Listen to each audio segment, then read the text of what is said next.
ఈ గ్రంథ ధ్యానమును యేసయ్య నామములో సమర్పించి మన అందరినీ కూడా పేరు పేరుగా వ్యక్తిగతంగా అందరినీ సమర్పించి ఈరోజు ఈ తరగతి నుంచి మనం నేర్చుకోవాల్సిన పాఠములు, మర్మములు, రహస్యములు అన్నీ మనం నేర్చుకోవాలని మహిమ, ఘనత, ప్రభావం అన్ని తండ్రి అయిన యేసయ్యగా ఆరోగిస్తూ యేసయ్య అధిపరిశుద్ధ నామములో అడిగి వేడుకుని పొందినాము తండ్రి. ఆమేన్.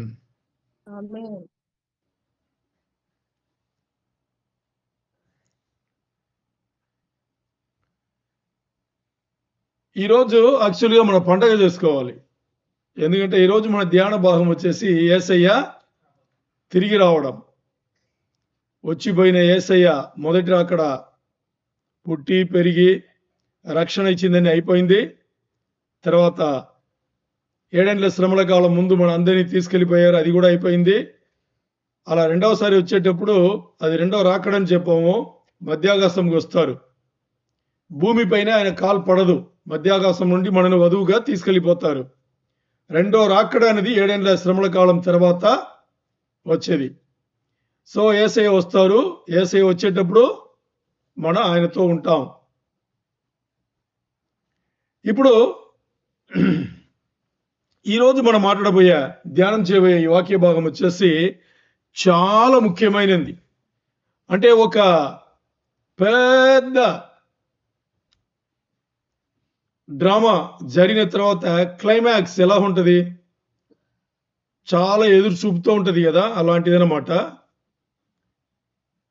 దానికైనా గొప్పది, మామూలుగా కాదు. ఎందుకంటే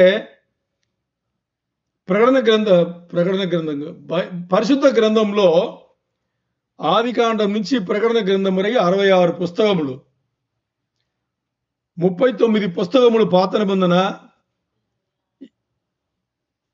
27 కొత్త నిబంధనలో. ప్రకటన గ్రంథము ముందు 26, 65 పుస్తకములు మాట్లాడేది యేసయ్య గురించే. యేసయ్య మరి ఎప్పుడు వస్తారు అని దీని గురించే 65 పుస్తకములు. 66వ పుస్తకంగా ప్రకటన గ్రంథం మాత్రం మాట్లాడేది ఏంటి, యేసయ్యని గురించే. యేసయ్య ఎప్పుడు వస్తారు, యేసయ్య గుణగణనలు ఏంటి, యేసయ్య ఇప్పుడు ఎవరు, ఇదే మాట్లాడుతుంది. ఈరోజు ఆ యేసయ్య 7 ఏళ్ల శ్రమల కాలం అయిన తర్వాత తిరిగి రావడం, రెండో రాకడ, అప్పుడు ఏం జరుగుతాయి, దాని గురించి మనం మాట్లాడబోతున్నాం. ఇప్పుడు యేసయ్య తిరిగి రావడం అనేది క్రైస్తవ్యంలో బాగా అర్థం చేసుకోండి, ఎవరు చెప్పరు. క్రైస్తవ్యంలో 5 పునాదులు ఉన్నాయి. పునాది సత్యములు 5 ఉన్నాయి. దాంట్లో చివరిలో మాట్లాడే సత్యం ఇది. 5 పునాది సత్యములు ఉన్నాయి కదా, దాంట్లో 5వది ఇది, యేసయ్య తిరిగి రావడం అనేది. అంటే 1909 ఆ సంవత్సరంలో ఇంత పెద్ద పుస్తకములుగా చేయి చూడండి, ఒకటి ఇక్కడ చూడండి, ఇలాంటి ఇంత పెద్ద పుస్తకములుగా 12 వాల్యూమ్లు బుక్స్ ప్రింట్ చేసి 1909లోనే 30 లక్షల కాపీలు అప్పుడే అమ్మింది. తక్కువ, చాలా ఎక్కువ కాపీలు, 3 మిలియన్ అంటే 30 లక్షలు. దాంట్లో ఏముందంటే పునాది గురించిన 5 సత్యములు, 5 సిద్ధాంతములు. అంటే క్రైస్తవ్యం సంబంధించిన పునాదికి సంబంధించిన 5 నిజాలు, సత్యములు, సిద్ధాంతములు దాంట్లో రాయబడింది.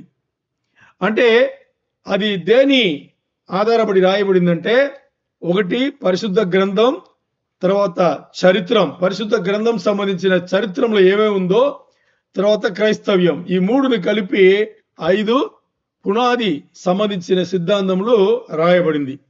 అది 1909లోనే 30 లక్షల కాపీలు అమ్మబడింది. అంటే 5 సిద్ధాంతములు ఏంటి, పునాది సంబంధించిన 5 సిద్ధాంతములు ఏంటి అనేటప్పుడు మీకు స్క్రీన్లో తెలుగులోని పెట్టాను, అది ఎలా చదవాలని కూడా పెట్టాను ఇంగ్లీష్లో. లేఖనాల ప్రేరణ మరియు అధికారం. అంటే పరిశుద్ధ గ్రంథం ఉంది కదా, పరిశుద్ధ గ్రంథముకు ఒక ప్రేరణ, దానికి పరిశుద్ధ గ్రంథముకు దానికి అధికారం, అంటే అది ఎంత అధికారంతో కూడింది అనేది, అంటే ఎంత శక్తి, ఎంత బలం, ఎంత పవర్ అనేది. రెండవది వచ్చేసి యేసయ్య కన్యకు పుట్టిన ఆ కన్య జననం ఉంది కదా, అది పునాది గలగా సంబంధించిన సిద్ధాంతం. మూడవది యేసయ్య దేవుడు, యేసయ్య దైవత్వం పెట్టి మూడవది వచ్చేసి దాని సత్యం, అది సిద్ధాంతం. నాలుగవది వచ్చేసి మన జీవితంలో మన బదులుగా ఒక్కసారి ప్రాయచిత్తం చేసిన యేసయ్య తర్వాత పునరుద్ధానం గురించిన సత్యం, అది ఒక సిద్ధాంతం, అది నాలుగవది. ఐదవది కొంచెం కాసేపు ముందు మనం మాట్లాడుకున్నట్టుగా ఏంటి, యేసయ్య తిరిగి రావడం. ఈ 5 పునాది సత్యములు లేకపోతే సిద్ధాంతములు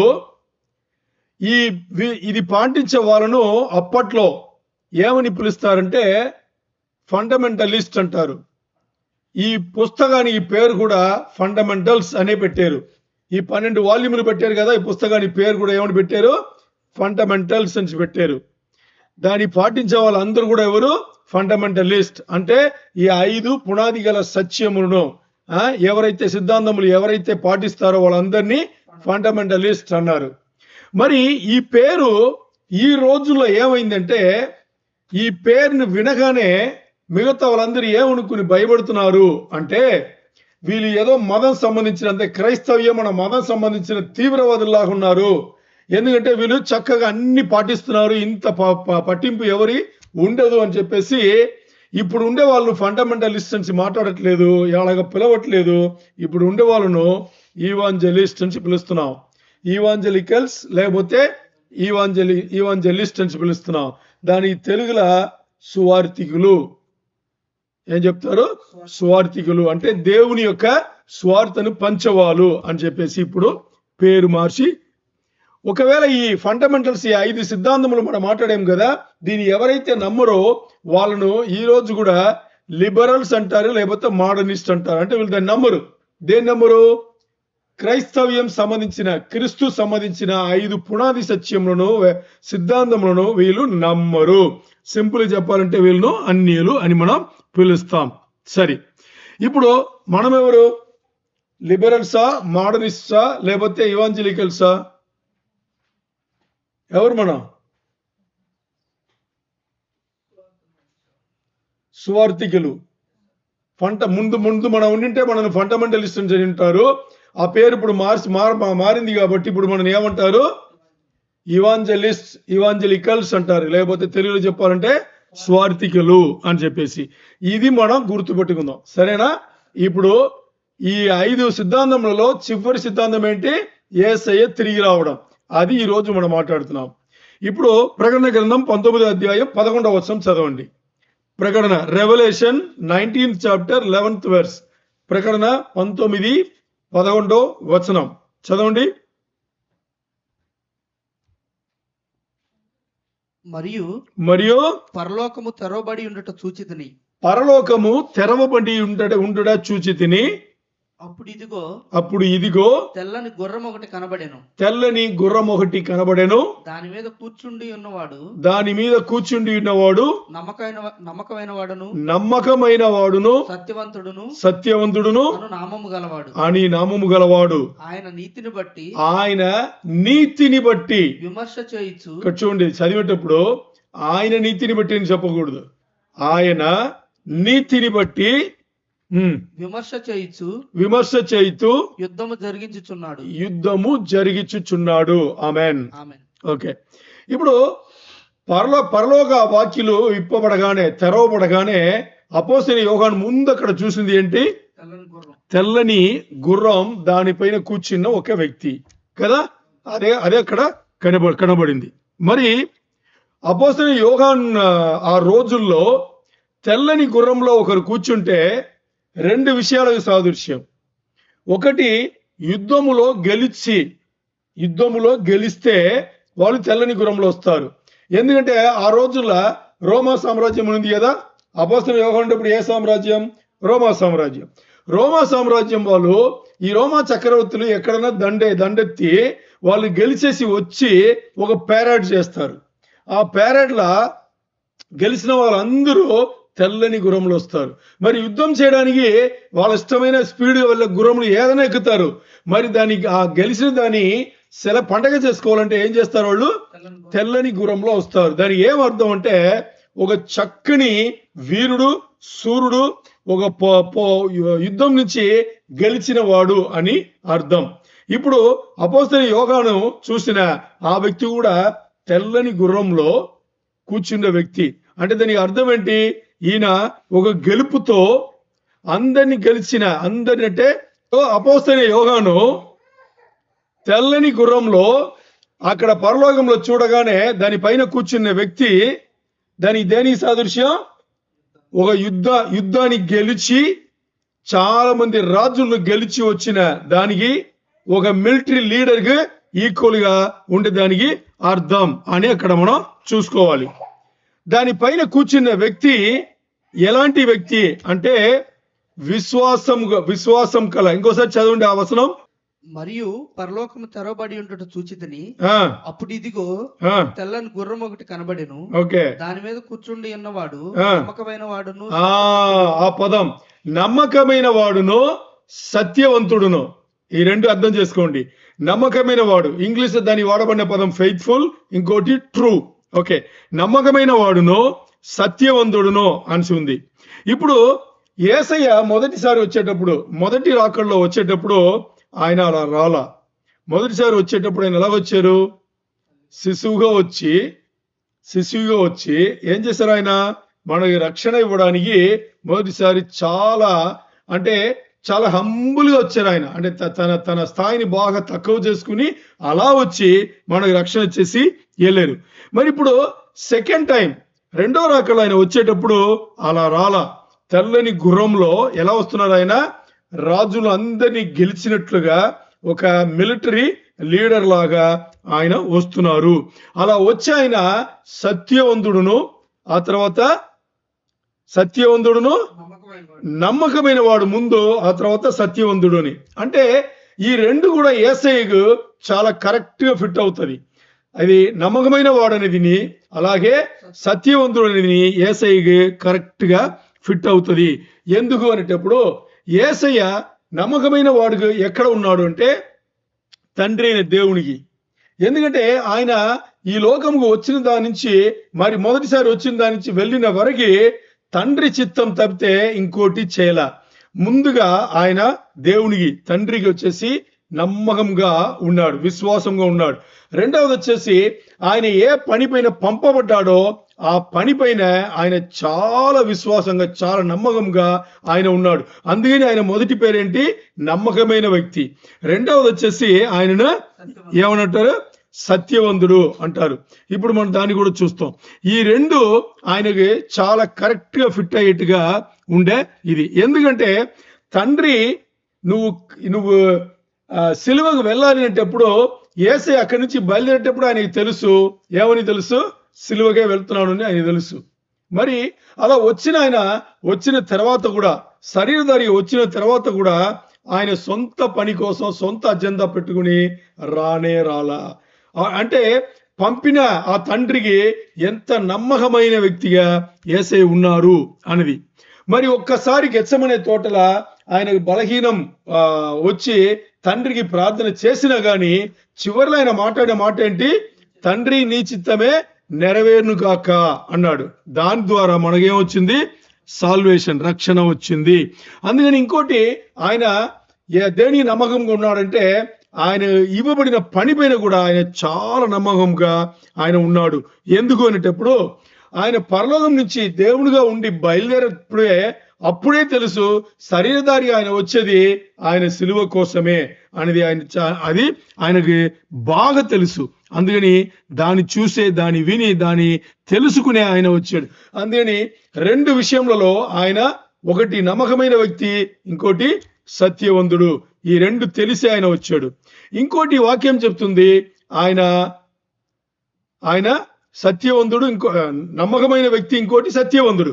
ఈ సత్యవంతుడు అనేది ఎందుకు అలా చెప్తున్నారంటే యేసయ్యను, ఇక్కడ ఈ సత్యవంతుడు అనే తెలుగు పదముకు ఇంగ్లీష్ లో వాడబడిన పదం ట్రూ.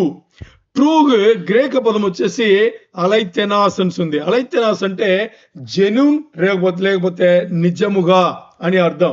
అంటే యేసయ్య ఆయన మెస్సయ్యాగా వచ్చేటప్పుడు, రక్షకుడిగా వచ్చేటప్పుడు నిజమైన రియల్ మెస్సయ్యాగా వచ్చాడా, అబద్ధంగా వచ్చాడా? రియల్ మెస్సయ్య, ఒరిజినల్ మెస్సయ్య ఎవరు? నిజమైన రక్షకుడు ఎవరు? యేసయ్య. అలాగే వచ్చాడు.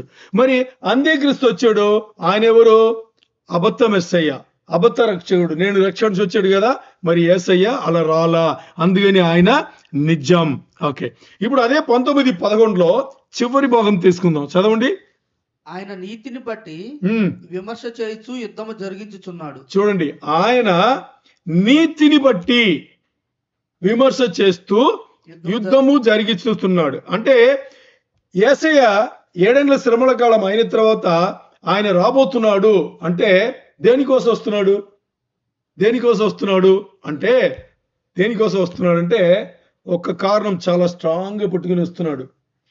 అంటే ఇక్కడ 7 ఏళ్ల శ్రమల కాలం అయిన తర్వాత యేసయ్య రారాజుగా, లేకపోతే రాజులో రాజుగా, ప్రభులో ప్రభుగా ఆయన దిగి వచ్చేది ఒకటికి. ఎందుకంటే ఈ లోకం మొత్తానికి పాడైపోయింది. చెడ్డ ఈవిల్ అంటారు కదా, అలాగ చెడుతనం బాగా పెరిగిపోయింది. అలాంటి దానికి నీతిని మరి తీసుకురావడానికి ఆయన అలాగా బయలుదేరి వచ్చాడు. తెల్ల గుర్రం పైన ఆయన అలాగా బయలుదేరి వచ్చాడు. అది చాలా చాలా ఇంపార్టెంట్. అంటే ఇక్కడ బాగా అర్థం చేసుకోండి, యేసయ్య తన సొంత ఆలోచనలు పెట్టి ఆయన అలాంటి యుద్ధముకు రాలా. ఎందుకంటే అక్కడ సొంత ఆలోచనలకు పని లేదు. అంటే సొంత ఆలోచన అంటే మీరు ఏమనుకోవచ్చు అంటే, ఇన్నిసార్లు నేను వచ్చి 33.5 సంవత్సరంలో ఉన్నాను, దేవుని మాటలు మాట్లాడాను, సువార్త చెప్పాను. అలాగే నాకు తర్వాత ఆదిమ సంఘం నుండి అపోస్తలు అందరూ చెప్పారు. వాళ్ళ తర్వాత ఎంతో మంది సువార్త ప్రకటన చేసి ఉన్నా కానీ వీళ్ళెవరు రాలేదు అని దీన్ని పెట్టి రాలా. వాళ్ళు ఈ లోకం, ఈ భూమిని మొత్తానికి చెడగొట్టి ఎవరు మొదలుకొని, సాతాన్ మొదలుకొని, అంత్యక్రీస్తు మొదలుకొని, అబద్ధక్రీస్తు మొదలుకొని, ఇంకా ఎవరైతే దేవుడు లేడని చెప్పేసి ఈ భూమిని, అంటే సృష్టి సొంతం ఎవరిది? దేవుడు. ఆ దేవుడు చేసిన దాన్ని ఏం పట్టించుకోకుండా మొత్తానికి వీళ్ళు ఏం చేశారు? ఈ భూమిని మొత్తాన్ని చెడగొట్టారు. అక్కడ నీతి న్యాయ విధులు అనేది ఏమీ లేకుండా పోయింది. అందరూ అడ్డదారుల బతకడానికి మొదలుపెట్టారు. అందుకని ఎన్నో అవకాశములు దేవుడు కల్పించాడు. ఒకటా రెండా? ఎప్పటి నుంచి ఆలోచన చేయండి. ఎప్పుడు కొన్ని వేల సంవత్సరాల నుంచి దేవుడు ఎన్నో అవకాశములు వాళ్ళకి కల్పించినా గాని వాళ్ళు మంచి దారికి రాలా, దేవుని దారికి రాలా, దేవుని ఆజ్ఞలను కొంచెం కూడా మర్యాద చేయాలా, దేవుడిచ్చిన నీతి న్యాయములను వచ్చేసి వాళ్ళు ఎప్పుడు కూడా పాటించాలా, మారు మనసు పొంది వాళ్ళు ఇవన్నీ పాటించుంటే బాగుండేది. మరి పొందలేదు కాబట్టి అంత మాత్రం కాదు, ఇంకా వాళ్ళ హృదయములన్నీ, మనసులన్నీ బాగా ఏం చేశారు? ఇంకా కఠినపరుస్తూ ఏదో లేని దేవుళ్ళని ఆరాధిస్తూ వాళ్ళు ఏం చేశారు? చాలా మంది వాళ్ళకే దేవుళ్ళు అయిపోయారు. తెలుసా మీకు? ఇది ఇంకా ఘోరం. వాళ్ళే దేవుళ్ళలాగా ఫీల్ అయిపోయి ఎవరిని మర్యాద చేయాల. అంత ఘోరంగా ఈ సమాజం, అంటే ఈ లోకం వచ్చేసి తయారైంది. కాబట్టి మొత్తానికి దేవుడు వచ్చేసి యేసయ్య దిగి వచ్చేటప్పుడు నీతి న్యాయమును మరలా ఈ లోకముకి తీసుకురావాలి అని చెప్పి ఆయన యుద్ధం చేసినట్టుగా మనం ఇక్కడ చూస్తాము. ఓకే, ఇప్పుడు ప్రకటన 19:12 చదవండి. ఆయన నేత్రములు, బాగా అర్థం చేసుకోండి. ఇక్కడ ఆయన అనేది యేసయ్య నేత్రములు అగ్ని జ్వాలల వంటిది. ఇది సాదృశ్యంగా చెప్పబడింది. చదవండి. ఆయన శిరస్సు మీద అనేక కిరీటములు ఉండెను. ఒకటి కాదు, అనేక కిరీటములు ఉండెను. ఇంకా రాయబడిన ఒక నామము ఆయనకు కలదు. అది ఆయనకే గాని మరి ఎవనికి తెలియదు. ఆమేన్. ఇక్కడ 2-3 విషయాలు ఉన్నాయి. దాని ఒకటి తర్వాత మనం చూసుకుందాం. ముందుగా ఆయన నేత్రములు ఎలా ఉంటదంట? అగ్ని జ్వాలల లాగా ఉన్నాయి అని చెప్పేసి. దీని అర్థం ఏంటంటే ఆయన నేత్రముల నుంచి అగ్ని వస్తుంది అని లిటరల్ మీనింగ్ లో తీసుకోకూడదు. ఇది ఫిగరేటివ్ స్పీచ్, అంటే ఉపమాన రీతిగా చెప్పబడింది. అంటే దీని ఏమర్థం అంటే, యేసయ్య అలా చూస్తే, ఆయన చూపు ఉందే, ఆ చూపు ఒక వ్యక్తిని చూస్తే, ఉదాహరణ చెప్తున్నా, ఒక వ్యక్తిని చూస్తే ఆ వ్యక్తి ఆత్మ రూపల, మనసు రూపల, హృదయం రూపల ఏమేమి జరుగుతున్నది మొత్తాన్ని అని తెలిసిపోతుంది.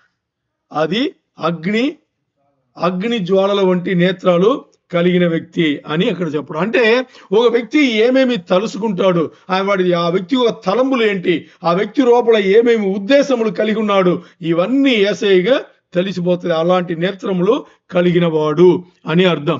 తర్వాత ఆయన తలపైన అనేక కిరీటములు ఉన్నాయని చక్కటి రాయబడింది.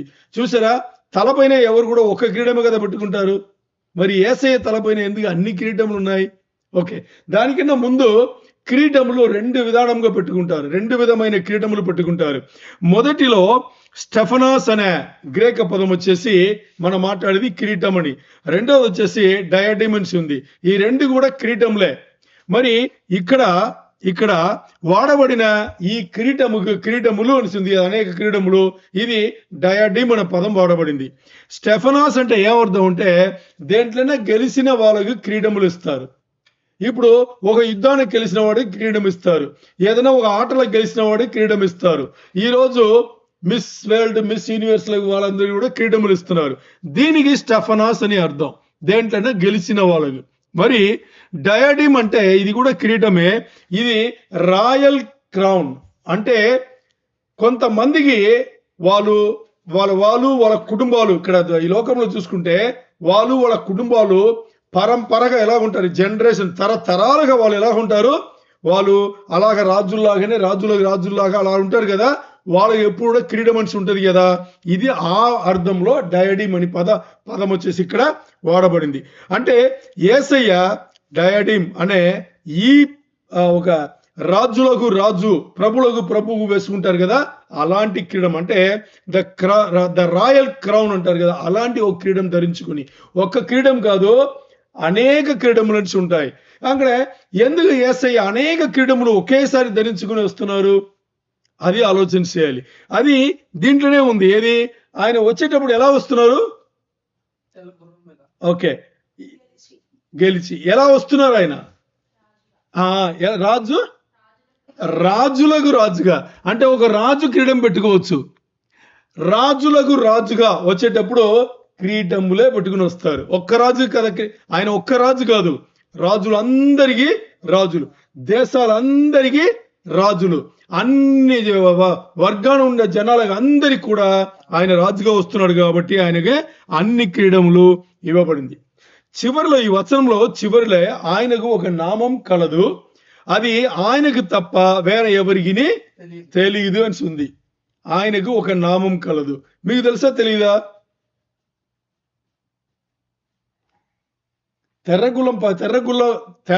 తెల్ల గుర్రం పైన ఉండేది ఎవరు?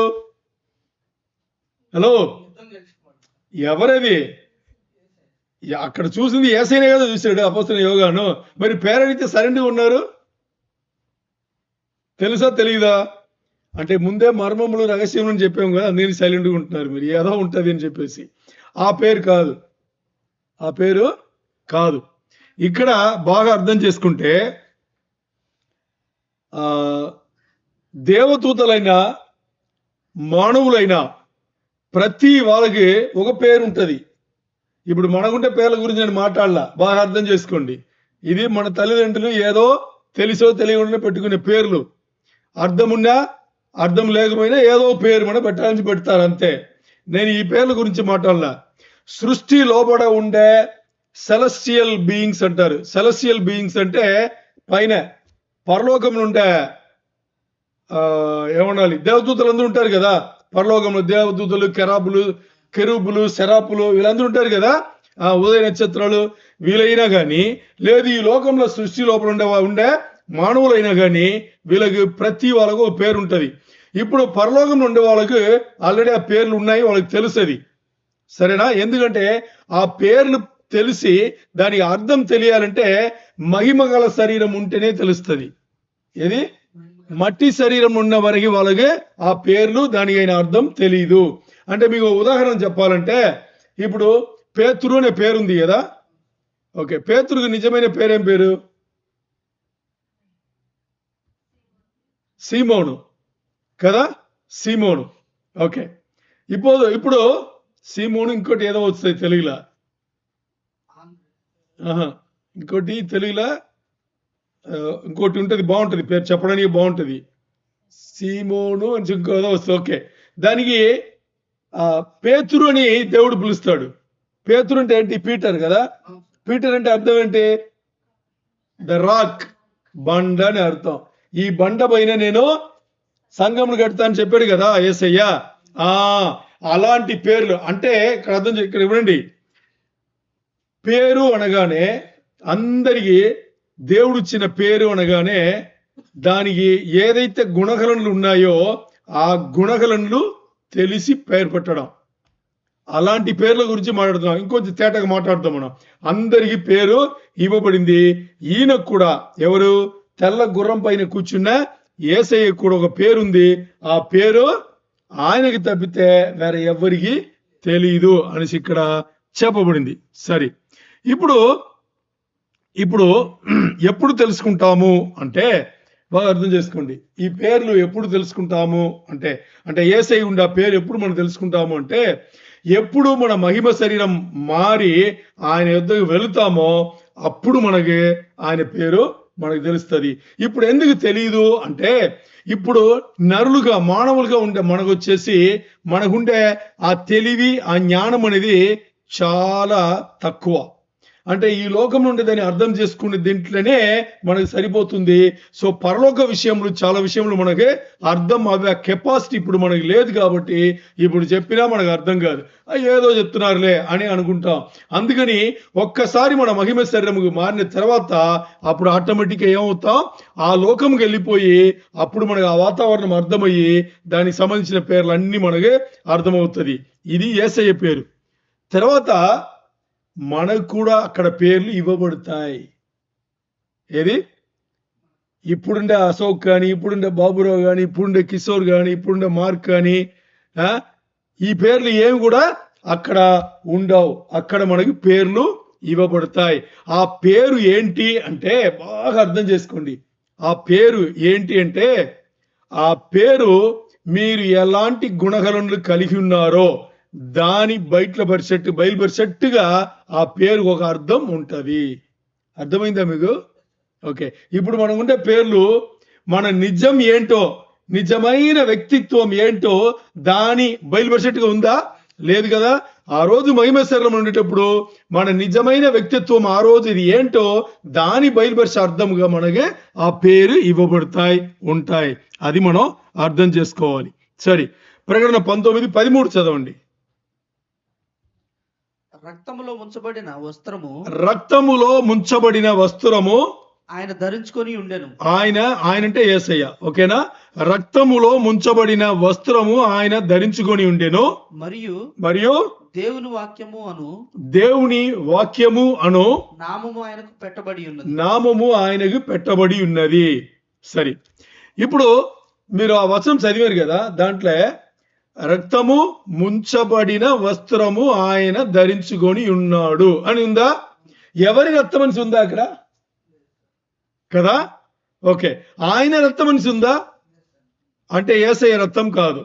మరి ఆయన ధరించుకున్న వస్త్రములు రక్తములో ముంచబడిన వస్త్రములుగా ఉన్నాయి అని అక్కడ చెప్పబడింది. సరే, ఇప్పుడు అది ఆయన రక్తము కాదు. అది ఎవరి రక్తం అంటే శత్రువుల రక్తం. అది శత్రువుల రక్తం. అది మనకి తెలియాలి అంటే యేసయ్య ఉంది కదా, యేసయ్య అనే చెప్తారా, ఐసయ్య అంటారా? యెషయా 63:1-3 వచనములు చదవండి. యెషయా 63:1-3 వచనములు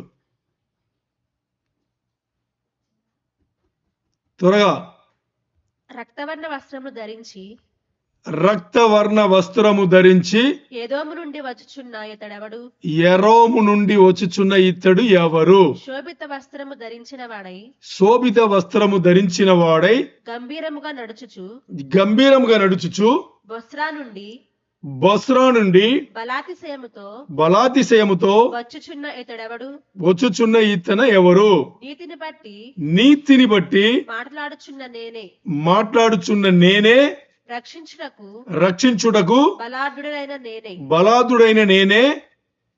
నీ వస్త్రము ఎర్రగా ఉన్నదేమి? నీ వస్త్రము ఎర్రగా ఉన్నదేమి? నీ బట్టలు ద్రాక్ష గానుగను త్రొక్కుచుండువాని బట్టల వలె ఉన్నవేమి? ద్రాక్ష గానుకను తొక్కుచుండువాని బట్టల వలె ఉండనేమి? ఒంటరిగా యేసే చెప్తున్నాడు, ఒంటరిగా ద్రాక్ష గానుకను తొక్కి తిని జనములలో ఎవడును నాతో కూడా ఉండలేదు. కోపగించుకుని వారిని తొక్కి తిని రౌద్రము చేత వారిని అణగదొక్కి తిని వారి రక్తము నా వస్త్రముల మీద చిందినది. నా బట్టలన్నీ డాగులే. అర్థమైందా మీకు? యేసయ్య శత్రువులను అలాగా తొక్కి ఆయన వస్త్రములన్నీ ఎర్రనిగా అయింది. అర్థమైందా మీకు? ఇది ఎక్కడ ప్రకటన గ్రంథం 19:13 మనం చదివింది. ఆయన వస్త్రములు ఎందుకు ఎర్రగా ఉన్నాయంటే, ఆయన ఏం చేశారు? రారాజుగా 7 ఏళ్ల శ్రమల కాలం తర్వాత వచ్చి శత్రువులందరినీ ఇలా ద్రాక్ష గానికలు, అంటే మన వైన్ తయారు చేసేటప్పుడు ద్రాక్షలన్నీ తొక్కుతారు కదా, అలా తొక్కితే ఆ ద్రాక్ష రసం అన్ని పరిగెడుతుంది కదా, అప్పుడు తొక్కే వాళ్ళ కాలు బట్టలన్నీ ఎర్రగా అవుతాయి కదా, అలాగ శత్రువులను తొక్కితే అలా జరిగింది. నిజంగా అక్కడ ఏం జరిగిందని ఈ రోజే మనం తెలుసుకుంటాం. ఈ రోజే మనం ఆయన యుద్ధం ఎలా చేశాడని తెలుసుకుందాం, చూద్దాం. సరేనా? తర్వాత ఆయన పేరు చదవండి. అది ఆయనకు పేరు దేవుని వాక్యం అను నామం. ఎవరి పేరు? యేసయ్య పేరు. మనం ఇంతవరకు పరిశుద్ధ గ్రంథంలో వాక్యం అంటే అది యేసయ్య, వేర్డ్ ఆఫ్ గాడ్ అంటే యేసయ్య కదా, ఇలాగేలా మాట్లాడామో. ఇప్పుడు ఆ సందర్భం వచ్చింది, కొంత తేటగా చదువుకుందాం. యోహాను సువార్త 1:1 చదవండి. యోహాను సువార్త 1:1. ఆది యందు వాక్యము ఉండెను, వాక్యము దేవుని యొద్ద ఉండెను, వాక్యము దేవుని యొద్ద ఉండెను, వాక్యము దేవుడై ఉండెను, వాక్యము దేవుడై ఉండెను. అదే సువార్త యోహాను సువార్త 1:14 చదవండి. ఆ వాక్యము శరీరధారి అయి కృపా సత్య సంపూర్ణుడుగా మన మధ్య నివసించిన యేసయ్య. అర్థమైందా మీకు? ఓకే. ముందు ఆది యందు ఏముండెను? ఆది యందు వాక్యం ఉండెను. ఆ వాక్యం ఎవరు? 1:14 ఏం చెప్పబడింది? ఆ వాక్యమా కదా శరీరధారిగా వచ్చింది. సో ఆది యందు యేసు ఉండెను. అంతేనా? ఆది యందు యేసు ఉండెను. ఆ తర్వాత చదవండి. యేసు దేవుని యొద్ద ఉండెను, యేసే దేవుడై ఉండెను. అర్థమైందా మీకు? అలా చదవాలి. 1:14 యేసయ్యని తెలిసిపోయింది కదా.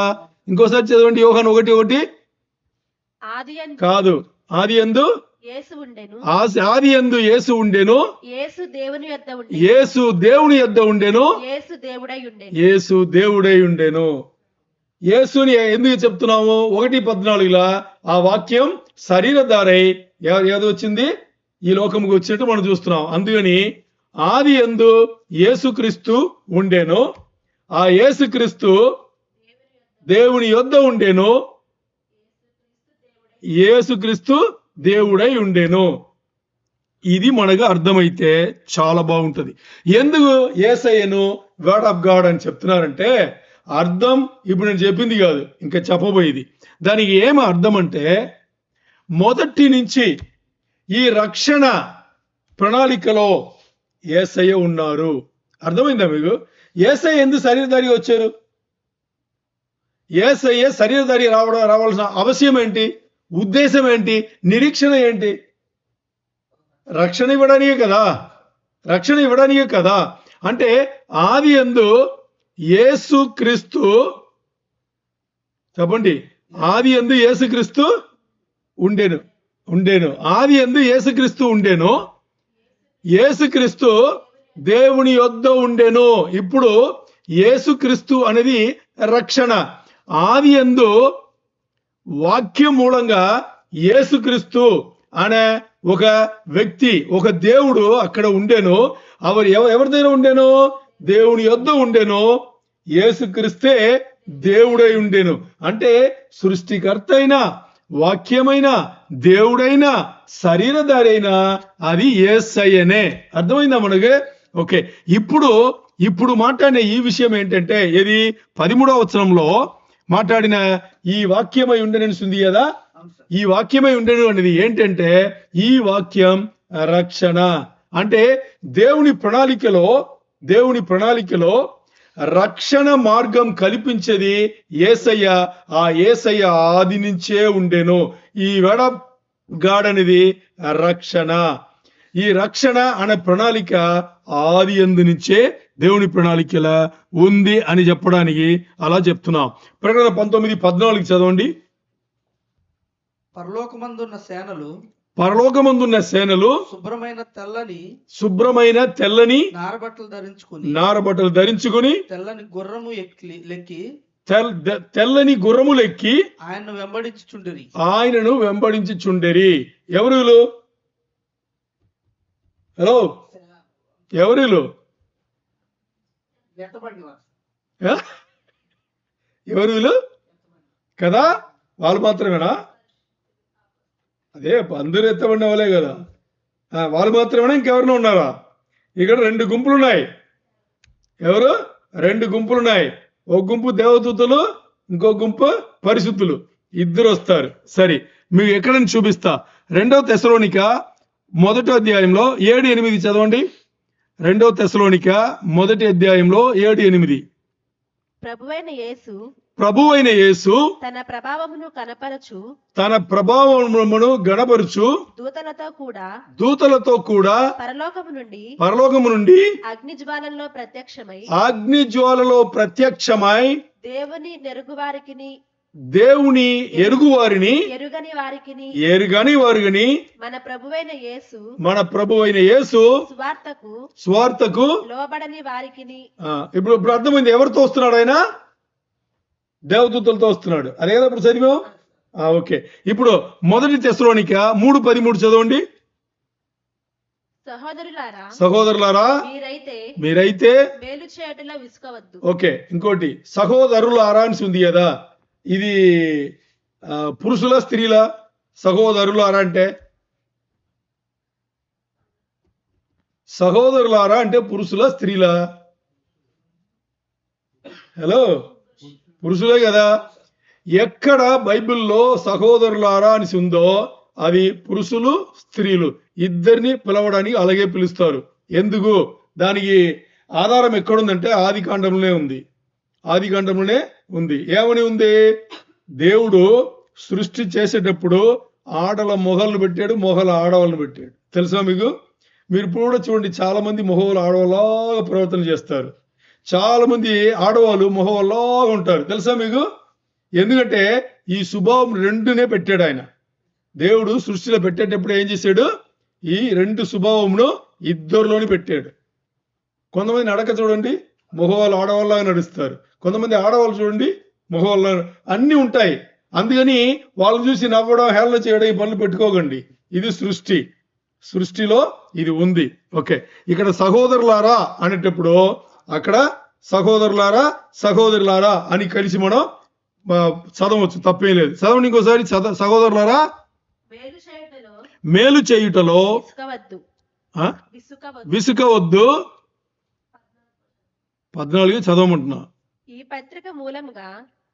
హలో, ప్రకటన 19:14 మీరు ఏం చదువుతున్నారు? ప్రకటన 19:14 మీరు ఇంకా తెస్సలోనికలో ఉన్నట్టు ఉన్నారు. పరలోకమందున్న సేనలు శుభ్రమైన తెల్లని నారబట్టలు ధరించుకొని తెల్లని గుర్రములెక్కి ఆయనను వెంబడించుచున్నారు. ఎవరు?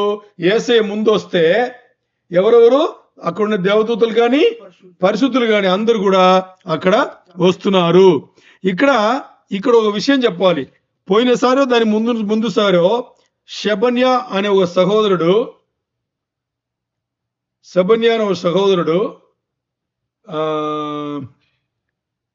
ఎవరు చెరుకువాడ అక్కడి నుంచి ఒక సందేహం అంటే ఒక క్లారిఫికేషన్ కూడా అడిగాడు కదా. ఏమడిగాడు ఏమైనా గుర్తుందా మీకు? ఏం చెప్పండి. కాదు, దాని ముందు ఒకటి అడిగాడు, నేను చెప్తా, మీరు మర్చిపోయింటారు. ఏమడిగాడంటే సంఘం ఎత్తబడిన తర్వాత దేవుని ఒప్పుకుంటారు కదా 7 ఏళ్ల శ్రమల కాలంలో, వాళ్ళు కూడా వీళ్ళతో యేసయ్యతో వస్తారా అని అడిగాడు. గుర్తుందా మీకు? అది ఇప్పుడు నేను క్లారిటీ ఇస్తా. అప్పుడు నేను చెప్పాను, ఇప్పుడు ఇంకా లోతుగా క్లారిటీ ఇస్తా, బాగా అర్థం చేసుకోండి. ఎందుకంటే వాక్యం వచ్చింది కాబట్టి, సందర్భం వచ్చింది కాబట్టి. ఇక్కడ యేసయ్య ముందొస్తున్నాడు తెల్లని గుర్రంలో, వెనకాల దేవదూతలను పరిశుద్ధులను కలిపి తెల్లని గుర్రంలో తెల్ల రంగుల సన్నపు నారబట్టలు ధరించుకుని, పరిశుభ్రమైన బట్టలు ధరించుకుని వాళ్ళు కూడా వస్తున్నారు.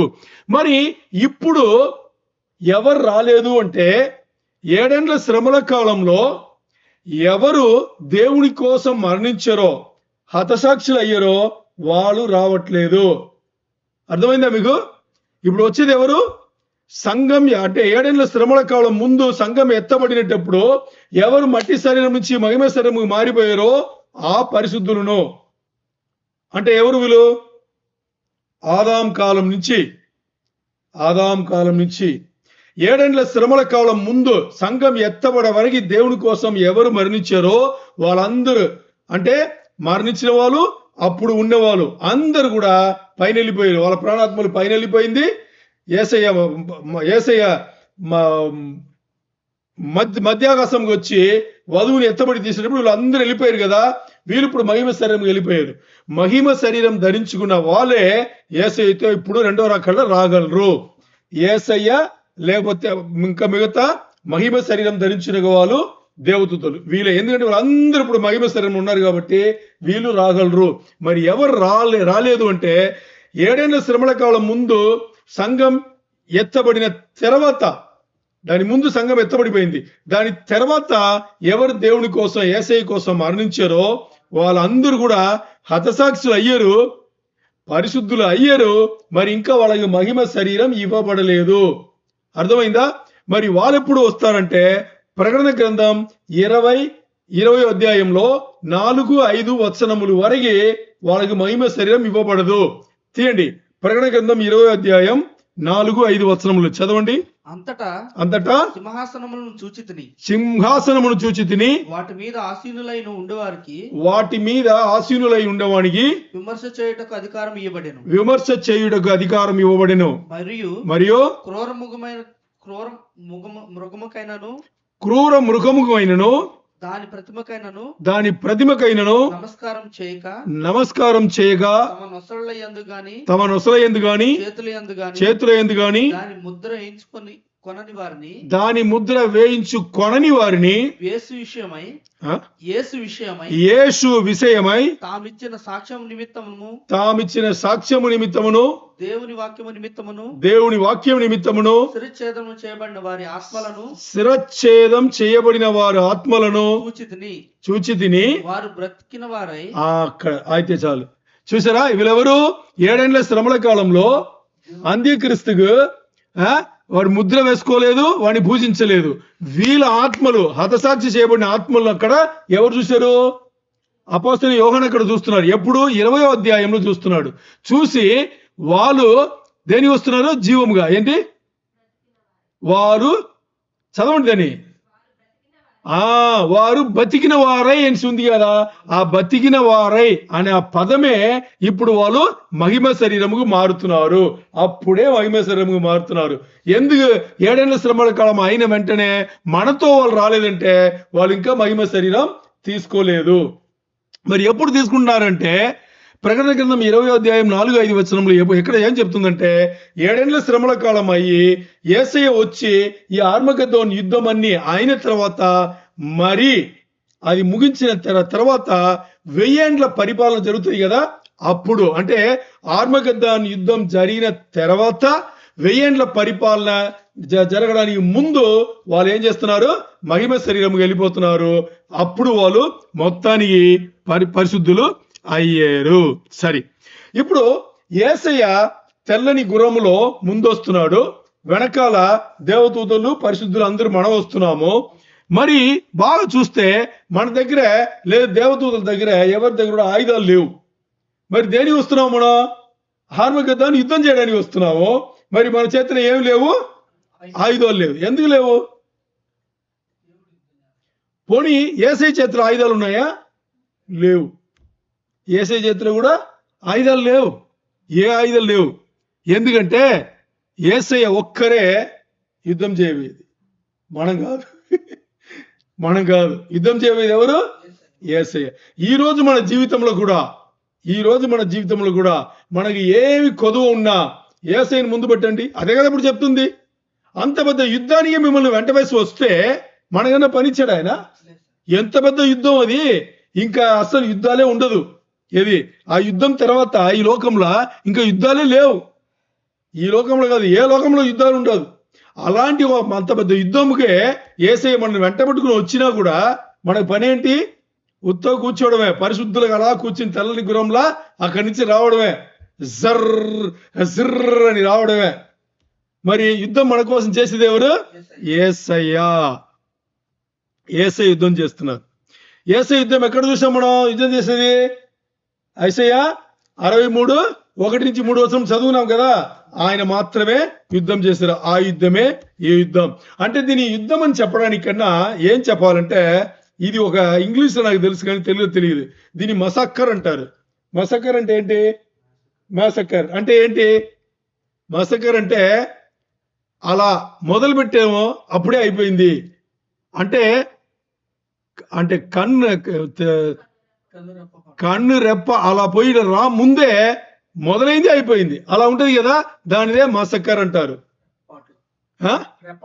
రెప్పపాటు దాని రూపంలోనే అయిపోయింది. ఆ యుద్ధం కూడా అలాగే అవుతుంది. మరి మనం చెప్పాం కదా, ద్రాక్ష గానిక తొక్కేది ఇవన్నీ చెప్పాం కదా. ఇవన్నీ సాదృశ్యంగా చెప్పబడింది. చెప్తా ఎలాగంటే, యేసయ్య యుద్ధం చేసేది ఒక్క మాట పలుకుతాడు అంతే. ఏమంటాడు? ఒక్క మాట పలుకుతాడు. అందరికీ కత్తి బిడ్డి కోసినట్టుగా ఉంటది. కత్తి కూడా ఎలాంటి కత్తి తెలుసా? వాడిగల రెండంచుల ఖడ్గం. లోపల తిప్పినట్టుగా ఉంటది. తిప్పితే ఎలాగుంటది? ఆలోచన చేయండి కదా. అలాగుంటది ఆయన మాట. సరే, దీంతో పాటు 15 చదువుకుందాం. ప్రకటన గ్రంథం 19:15. జనములను కొట్టుకొనుటకై ఆయన నోటి నుండి వాడిగల ఖడ్గము బయలువెడలుచుండెను. ఆయన ఇనపదండముతో వారిని ఏలును. ఆయనే సర్వాధికారియగు దేవుని దీక్షణ్యమైన ఉగ్రత అను మద్యపు తొట్టి తొక్కును. రాజులకు రాజును ప్రభువును. ఇది కాదు, చాలు. ఇప్పుడు ఈ వచనం ఏం చెప్తుందంటే, అది నిజమైన యుద్ధం లాగా మనకంటే మనం ఏమనుకుంటాం? యేసయ్య వెంటబడి మనం వస్తున్నాము, మనకు కూడా కత్తులు అది ఈటలు ఇవ్వబడతాయి, మనం కూడా చాలా మందిని పొడిసి నరికి చంపేవచ్చు అనే మా మనస్తత్వం మనం వస్తాం. అలాంటి దానికి పనే ఉండదు. ఎందుకంటే అక్కడ యుద్ధం చేసేది యేసయ్య మాత్రమే. ఆ యుద్ధం కూడా ఎలా ఉంటది? నోటి నుంచి ఒక మాట బయలుపడతాయి. అది ఎలా ఉంటదంటే, వాడిగల 2 అంచుల ఖడ్గము కన్నా చాలా ఘోరంగా అందరినీ నరికి వేస్తాయి. అంటే ఒక్కడిని ఇక్కడ నరిగితే ఎలాగుంటది? ఇలా ఇక్కడ నరిగితే ఎలాగుంటది? ఇటు నరిగేటప్పుడు ఇటు నరిగి 4 దశలు నరిగితే ఎలాగుంటది? 4 దిక్కుల ఇలా పొడిస్తే ఎలాగుంటది? అలా వచ్చి పొడిస్తే ఎలాగుంటది? రక్తం భయంకరంగా వస్తుందా? అలాగా అందరి జరుగుతుంది యేసయ్య పలికిన ఒక్క మాటలో. అదే ఇక్కడ ఉంది. ఓకే, ఇక్కడ ఆయన ఏం చేయలేదు తెలుసా? AK-47 లేకపోతే ఇంకా ఏదో ఒకటి ఆయన షూట్ చేయాలా, బాంబు వేయాలా, మిసైల్ పేలించేలా, ఇంకోటి చేతితో యుద్ధమేం చేయాలా. ఒక్క మాట, సింపుల్ గా ఒక్క మాట పలికితే చాలు, అన్ని అలాగ రక్తం పీల్చుకుని వస్తాయి. యెషయా 11:4 చదవండి. యెషయా 11:4. యెషయా 11:4. త్వరగా. యెహోవా భయము యెహోవా భయము అతనికి ఇంపైన సువాసనగా ఉండును. ఇంపైన శ్వాసగా ఉండెను. కంటి చూపును బట్టి అతడు తీర్పు తీర్చడు. అతడు తీర్పు తీర్చడు. తాను విరుదానిని బట్టి విమర్శ చేయడు. నీతిని బట్టి బీదలకు తీర్పు తీర్చును. భూనివాసులలో వీరులైన వారికి యథార్థముగా విమర్శ చేయును. తన వాగ్దండము చేత అద్ది మాట లోకమును కొట్టును. ఒక్క మాట పలుకుతాడంతే. ఆ మాటల్లో లోకమును కొట్టును. ఎవరైతే తన దారిలో లేకుండా తప్పుడు పనులు చేస్తూ తిరిగారో వాళ్ళందరూ అవుట్. ఇక్కడ ఆ రోజుల్లో అంటే యేసయ్య దిగి వచ్చిన ఆ రోజుల్లో శత్రువులు ఎవరు? అంత్యక్రీస్తు, అబద్ధ ప్రవక్త, వాడి సంబంధులు అందరు కూడా ఇంకా వాళ్ళకి వేరే ఆప్షన్ లేవు. వాళ్ళందరూ కూడా మొత్తానికి పోయేట్టుగా అక్కడ ఉంటది. ఏది? యేసయ్య మాట్లాడిన ఒక్క మాటతో ఉంటది. ఇది ఎక్కడుంది అని చూస్తే అంటే యేసయ్య మాట్లాడే మాటలు ఉంది కదా, ఆ మాటకి ఎంత శక్తి, ఎంత అధికారం, ఎంత బలం ఉందని చూడాలంటే హెబ్రీయులకు రాసిన పత్రిక 4:12 చదవండి. హెబ్రీయులకు రాసిన పత్రిక 4:12. హీబ్రూస్ 4:12. ఎందుకనగా దేవుని వాక్యము, బాగా అర్థం చేసుకోండి, దేవుని వాక్యము సజీవమై బలము గలదై రెండంచులు గల ఎటువంటి ఖడ్గము కంటేను వాడిగా ఉండి ప్రాణ ఆత్మలను కీళ్లను మూలుగను విభజించినంత మట్టుగా దూరుచు హృదయము యొక్క తలంపులను ఆలోచనలను శోధించుచున్నాయి. ఇది దేవుని యొక్క వాక్యం, మాట, దేవుని యొక్క మాట. ఓకే, ఈ వచనంలో మనం చదివింది అన్ని కూడా ఆత్మీయంగా అంటే స్పిరిచువల్ మీనింగ్ అనమాట. ఈ వచనంలో మనం చదివిందన్నీ కూడా స్పిరిచువల్ గా. అంటే దాని ఏమర్థం అంటే ఇప్పుడు ప్రాణ ఆత్మలను రెండును విభజిస్తాయంట. మనం ఎక్కడుందన్నా తెలుసా? ప్రాణం ఎక్కడ ఉంది, ఆత్మ ఎక్కడ ఉంది మనకు తెలుసా? మరి దేవుని వాక్యం ఎలా ఉంటుందంట? ఇప్పుడు మీకు నిజంగా అది అనుభవపూర్వకంగా మీకు చెప్పాలంటే, మీరు కొన్నిసార్లు సీరియస్ గా వాక్యం చదువుతుంటే మీ లోపల దిక్కమని ఉంటది. ఎప్పుడూ అనిందా? నాకైతే అనేది చాలా సార్లు అనింది. చాలా సార్లు. అంటే తప్పు చేస్తున్నాను, ఈ వాక్యం ప్రకారం నేను, ఈ వచనం ప్రకారం నేను తప్పు చేస్తున్నాను అనే అది అప్పుడు ఆత్మీయంగా దేవుని వాక్యం నాలో పనిచేస్తుంది. స్పిరిచువల్ నాలో దేవుని వాక్యం అంటే అక్కడ ప్రాణ ఆత్మలను విడగొడుతుంది. ఏది? ప్రాణం అనేది నా ఆలోచన, ఆత్మ అనేది దేవుడిచ్చింది. ఈ రెండుని విడగొడుతుంది. నాకు ఉందని కూడా తెలియట్లేదు వాక్యం చదివితే గాని. మరి ఆ పని వచనం, దేవుని మాటలు చేస్తుంది. తర్వాత మనకు అర్థమయ్యే రీతిగా భౌతికంగా మనం చూడాలంటే, ఇప్పుడు మనకు జాయింట్ ఉంది కదా, ఎముగా. ఇప్పుడు ఈ చెయ్యి తీసుకోండి, ఈ చెయ్యి కింద భాగం పై భాగం జాయింట్ ఉందా? ఈ జాయింట్, ఇది ఎముగా, ఇది బోన్, రెండు వైపు ఉండేది బోన్, ఎముక అంటాం.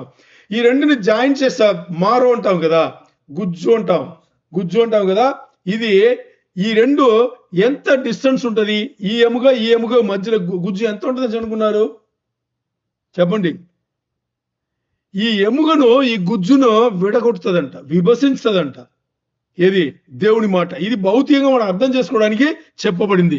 మరి మన తలంపులను, మన ఉద్దేశములను క్లియర్గా, అదే చాలా మంది బైబిల్ పండితులు లేకపోతే పాస్టర్స్, ఈ బోధించే వాళ్ళందరూ ఏం చెప్తారంటే, మీరు బైబిల్ చదవండి, బైబిల్ మిమ్మల్ని చదువుతుంది అంటారు.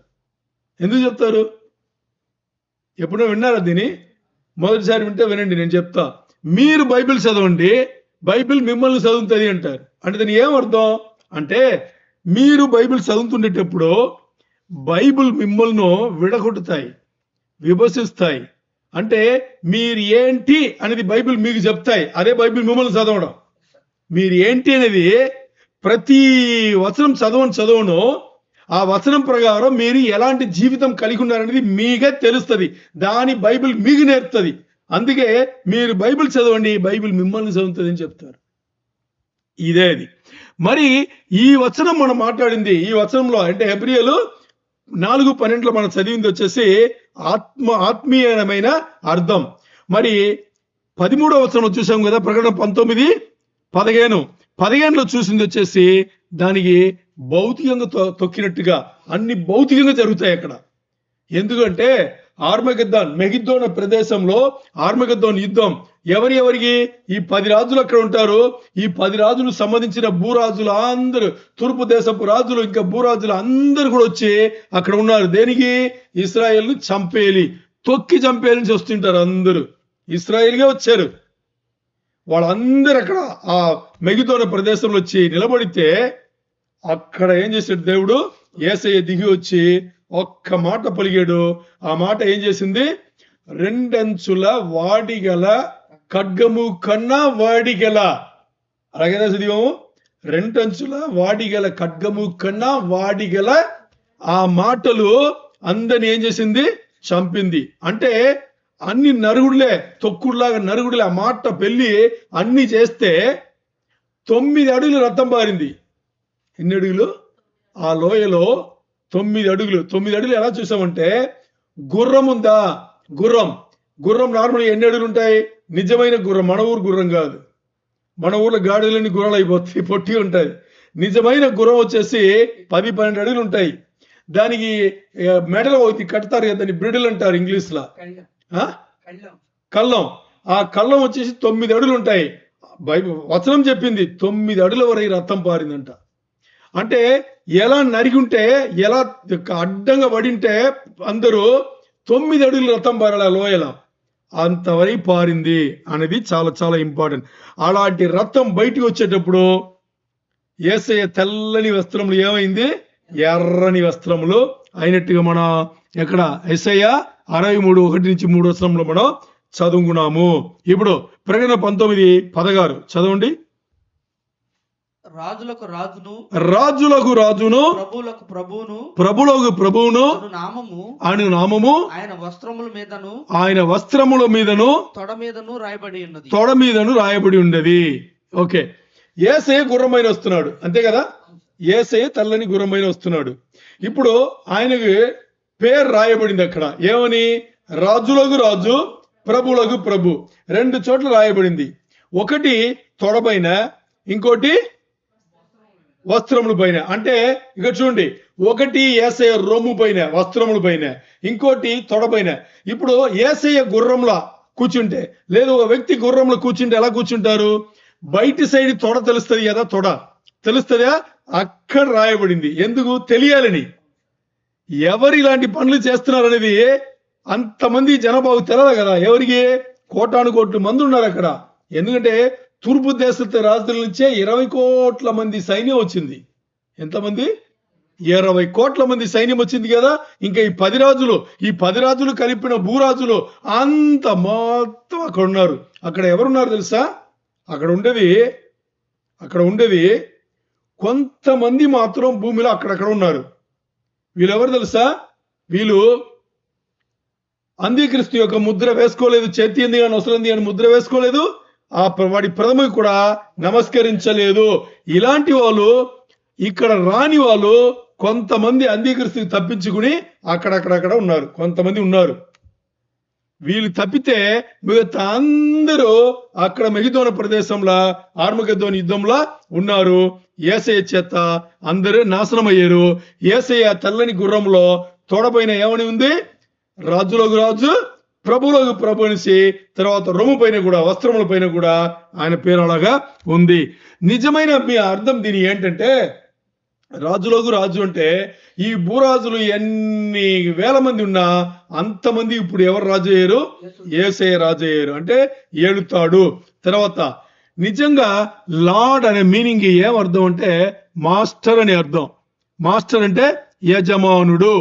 అంటే యజమానుడు అంటే దీని ముందు ఎవరైతే యజమానులు ఉన్నారో వాళ్ళందరికీ లార్డ్ ఆఫ్ లార్డ్స్ అంటే యజమానులందరికీ యజమానుడుగా యేసయ్య ఇప్పుడు ఉన్నారు. దేవుళ్ళకి అందరికీ అంటే ప్రభువులు అంటే అర్థం ఏంటి? రాజులే కదా. ఈ రాజులకు అందరి రాజులు, తర్వాత ప్రభువులుగా అందరి ప్రభువులు, ఇవన్నీ కూడా యేసయ్య ఒక్కరే అయి ఉన్నారు. ఎందుకు తొడ మీద రాయబడిందంటే ఈ మొత్తం జనానికి ఈయన ఎవరో తెలియాలంటే అందరు చూస్తారు, lord of lords, king of kings అనేసి ఉంటది. అంటే ప్రభువులకు ప్రభువును, రాజులకు రాజును అని చెప్పి అక్కడ రాయబడింది. అది చాలా చాలా ఇంపార్టెంట్. ఇప్పుడు అందరూ యేసయ్యను వచ్చింది నాశనం చేసింది యేసయ్యని అనేది వాళ్ళకి తెలిసిపోతాయి. అర్థమైందా మీకు? ఈ వచ్చే వారం వచ్చేసి మనం ఏం చదువుతాం? 2 విందు భోజనాల గురించి మనం చదువుతాం. ఒకటి ఈ లోకంలో, ఇంకోటి పరలోకంలో. దేవునికే మహిమ కలుగును గాక.